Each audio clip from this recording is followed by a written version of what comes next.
Salve, salve a todo mundo que me acompanha no Acervo Tricolor, tudo bem com vocês? Sejam todos muito bem-vindos a mais um vídeo aqui do canal. E no vídeo de hoje eu quero iniciar uma nova série que eu irei fazer toda quinta-feira no Acervo Tricolor. A história é o seguinte, eu pensei em fazer toda quinta-feira um momento dedicado à história do São Paulo Futebol Clube e seu acervo. Ou seja, eu pretendo fazer vídeos sobre histórias do São Paulo, curiosidades, camisetas históricas, títulos históricos, jogadores, figuras esquecidas, tudo isso pode ser também por indicação de vocês. Eu irei fazer às quintas, se vocês gostarem desse novo formato, claro, se vocês curtirem essa pegada de curiosidades e tudo mais. Isso eu já fazia há um tempo atrás, como tinha poucos inscritos, poucos assistiam, não sabia se vocês gostavam ou não. Então começa hoje agora o primeiro da série do Acervo Tricolor, aqui de quinta-feira, figuras históricas do São Paulo. E no vídeo de hoje, como vocês já leram pelo título, vocês vão conhecer a maior torcedora de toda a história do São Paulo Futebol Clube. Sim, nós estamos falando de Catarina Pugliese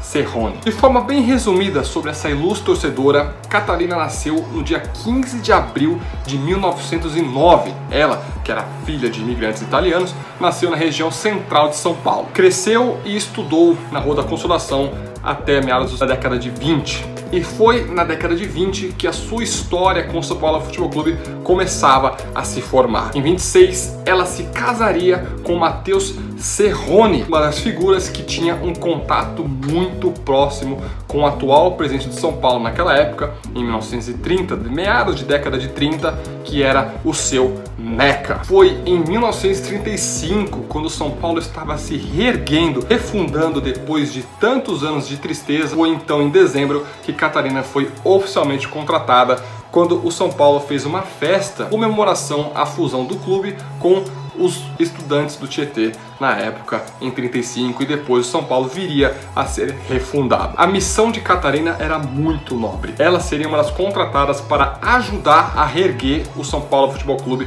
que um dia teria sido um dos maiores de São Paulo em tão pouco tempo.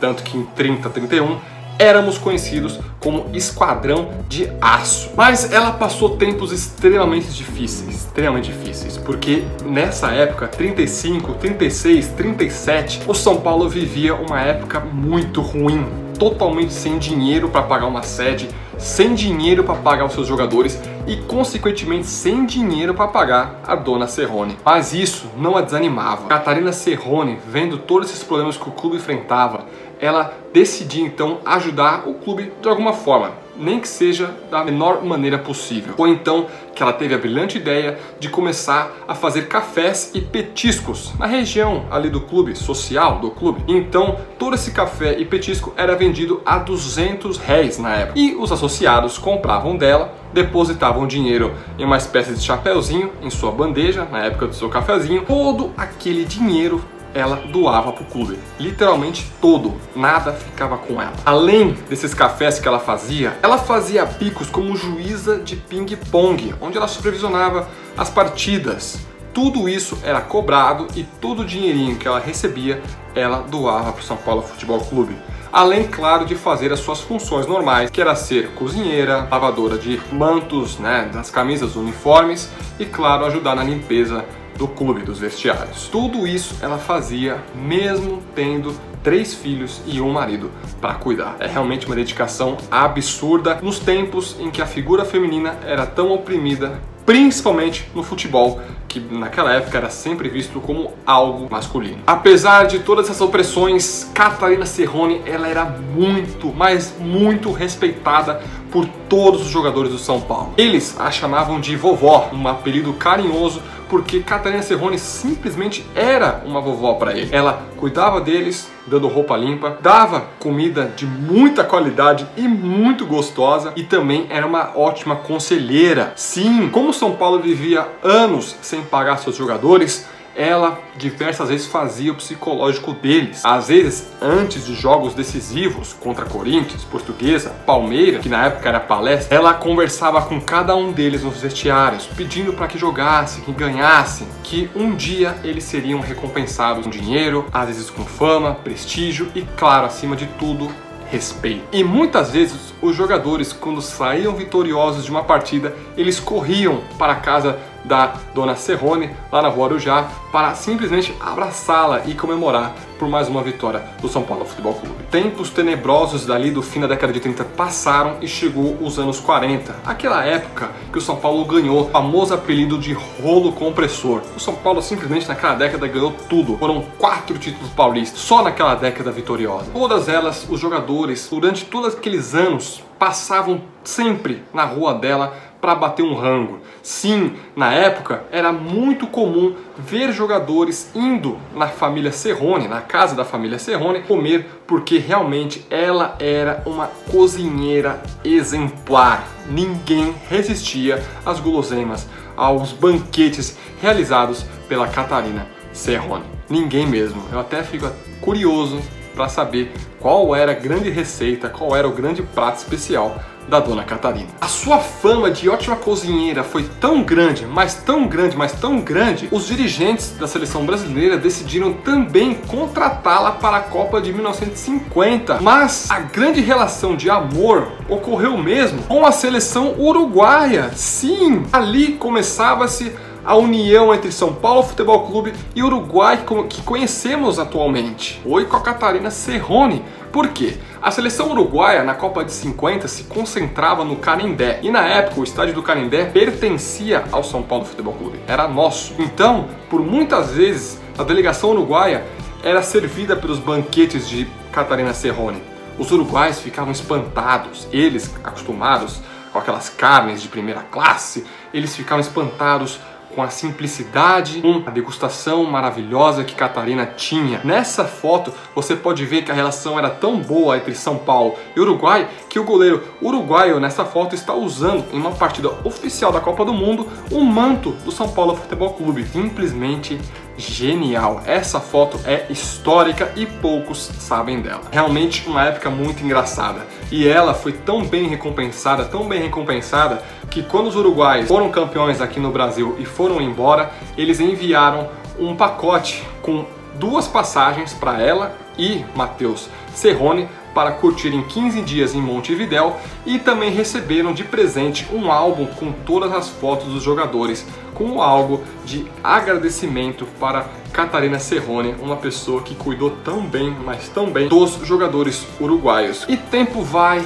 tempo voa, o São Paulo vende o Canindé e posteriormente consegue inaugurar então o seu grande maior projeto, o estádio Cícero Pompeu de Toledo, que nós conhecemos hoje como Estádio do Morumbi. E foi lá então que Catarina Serrone foi transferida e lá ela também seria a cozinheira principal do São Paulo, lá no Morumbi, onde os jogadores se concentravam e treinavam. Para vocês terem uma noção, ela saía da região do Brás, na sua casa, às 4 da manhã. Ela iria chegar no Morumbi apenas 3 horas depois. Todos os dias essa senhora fazia este caminho, sem reclamar, sem odiar. O tempo todo ela fazia esses caminhos porque ela simplesmente se dedicava muito ao São Paulo. Ela tinha amor ao São Paulo e tinha amor pelo que ela fazia. A sua fama não durou só com os uruguaios. A sua fama atravessava até as rivalidades e diversas vezes há fotos de Catarina com Pelé comendo lá no Morumbi. O Rivelino, um dos ídolos máximos dos corintianos, saía do Parque São Jorge só para vir para o Morumbi para comer no São Paulo Futebol Clube, porque ele mesmo amava os banquetes que a Serrone fazia para os jogadores. Era impressionante como muitos amavam a cozinheira, uma das mais famosas cozinheiras da história do futebol. Foram nada mais, nada menos do que 45 anos pura dedicação ao São Paulo Futebol Clube. Até então, no final dos anos 70, Catarina Serrone teve uma doença que teve que afastar das cozinhas e do ambiente futebolístico brasileiro. Ela mesma conta em uma entrevista para o Museu da Pessoa que se não fosse por essa doença, ela estaria até hoje no São Paulo Futebol Clube, cozinhando, cozinhando e cozinhando, muito feliz e muito alegre da vida. Eu até tentei buscar informações sobre como ela está atualmente. Em tese, ela já estaria com 110 anos, ela faria 110 anos este ano. Não há informações se ela já faleceu ou se ela continua viva. Infelizmente, eu procurei ao máximo no Google, procurei em tudo quanto foi canto e eu não achei nenhuma informação que dissesse se Catarina ainda se encontra viva, o que não é muito provável por conta da idade avançada que ela se encontraria hoje. No entanto, o que todo São Paulino pode fazer é enaltecer e agradecer figuras como foi a Catarina Cerrone, que nunca reclamou por falta de dinheiro, nunca reclamou por distância e nunca reclamou da vida. Ela se dedicava principalmente ao São Paulo, um dos seus maiores amores de sua vida, onde por muitos anos ela se tornou uma grande torcedora fanática, mesmo nos momentos ruins, tanto nos momentos bons. Muito obrigado, Catarina Pugliese Cerrone. Não sei se você está viva, mas eu espero sempre que Deus esteja ao seu lado, sempre. Te abençoe muito. Eu, Acervo Tricolor, agradeço de coração por tudo que você fez pelo São Paulo Futebol Clube. Eu agradeço de coração e agradeço em nome de mais de 20 milhões de São Paulinos. Bom, pessoal, esse vídeo fica por aqui. Esse vídeo de história, um pouco de história nunca faz mal para ninguém, né, meus amigos? Tanto que eu criei o Acervo Tricolor para isso. Eu espero que vocês tenham gostado desse tipo de vídeo, desse novo formato.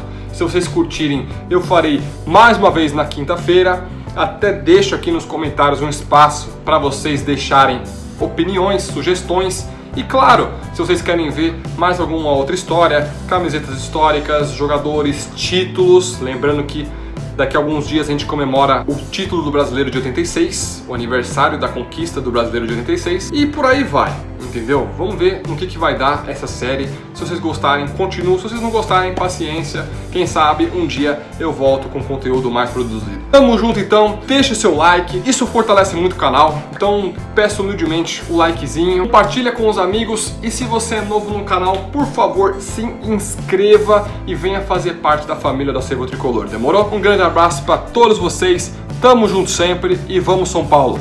Fui! Gostava do time, era São Paulino, e sou São Paulina.